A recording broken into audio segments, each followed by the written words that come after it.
Ça se fait naturellement en fait, par rapport à mes expériences de solo, ça se fait naturellement. Alors après, il n'y a plus de jour, il n'y a plus de nuit quoi. Je dors le jour, je dors surtout quand je suis fatigué. Après des micro-siestes de 10 minutes aussi qui sont très très réparatrices parce que les 10 premières minutes on rentre vraiment en sommeil profond donc ça requinque pas mal. Et après en général, je fais des quarts de 2 heures.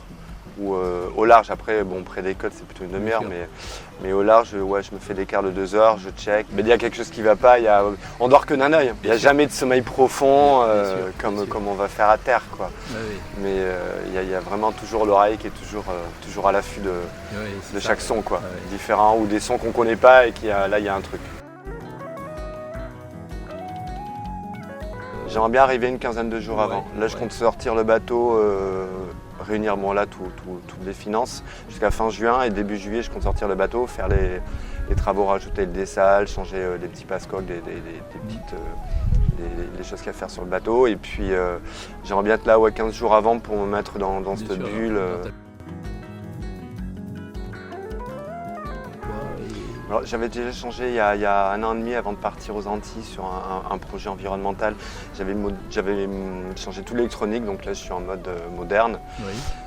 Tout est neuf, j'ai un AIS, émetteur-récepteur. Là j'ai un vieux radar, donc j'aimerais bien mettre un nouveau radar, histoire mais surtout de voir les grains qui arrivent, quoi. Oui. Ça, les radars modernes sont assez modernes pour ça.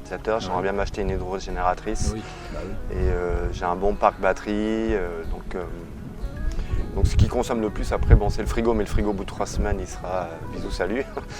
Oui. Et c'est le pilote après qui consomme vraiment énormément.